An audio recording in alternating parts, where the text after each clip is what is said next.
வணக்கம். சக்திவேல். இந்து முன்னணி பேர் இயக்கம் இந்துக்களுக்காக வாதாட போராட பரிந்து பேச இருக்கக்கூடிய ஒரு அமைப்பு. இந்த அமைப்பில் பசுத்தாய் அப்படின்னு ஒரு மாத இதழ் வெளியிட்டு இருக்காங்க. இந்த பசுத்தாய் நாளிதழானது மாத இதழாக வந்துட்டு இருக்கு. இந்த மாத இதழ் மாதந்தோறும் நாம் கொடுக்கக்கூடிய முகவரிக்கு நேரடியாக வந்துடும். அது வர்றதுனால நம்மளுக்கு என்ன பலன் அப்படின்னு பார்த்தோன்னா, நம்மளுடைய கலாச்சாரம், பண்பாடு, நம்மளுடைய வீட்டில் வாழ்க்கை முறை, நம்மளுடைய கடவுள் வழிபாடு எப்படி, சுதந்திர தியாகிகளுடைய வரலாறு, இன்னைக்கு தமிழகத்தோடைய நிலைமை என்ன, இன்னைக்கு தமிழகத்தில் இந்துக்களுக்காக என்ன அநீதி நடக்குது, எந்த இடத்துல மதமாற்றம் நடந்துச்சு, எந்த இடத்துல இஸ்லாமியர்கள் வெவ்வேறு விதமான வேலைகள் செஞ்சுட்டு இருக்காங்க, வக்போர்டுன்ற பேரில் இன்னைக்கு இந்து சொத்துக்களை அபகரிச்சிட்டு இருக்காங்க, கோயில் சொத்துக்களை அபகரிச்சிட்டு இருக்காங்க.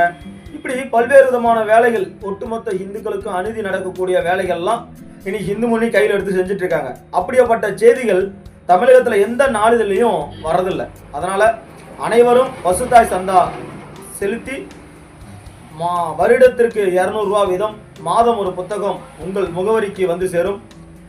ஆயுள் சந்தா அப்படின்னா 12 வருடங்களுக்கு 2000 வீதம் செலுத்தி சந்தா போடணும்.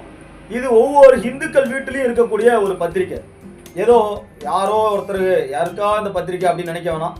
இன்னைக்கு எப்படி ஒவ்வொரு பத்திரிக்கை இருக்கோ, இது ஒவ்வொரு இந்துக்கள் வீட்டில் இருக்கக்கூடிய பத்திரிக்கை. இந்துன்னா யாருன்னு உணர்த்தி வைக்கக்கூடிய ஒரு பத்திரிக்கை. இன்னைக்கு பார்த்தீங்கன்னா பல்வேறு இடங்களில் நம்மளுடைய கலாச்சாரம் பண்பாடு அழிச்சிட்டு இருக்காங்க. வெளிப்படுத்துறதுக்கு ஒரு பத்திரிக்கை இல்லை. நாடெங்கும் ஊடகங்கள் சரியான முறையில் இயங்குதா அப்படின்னா இல்லை.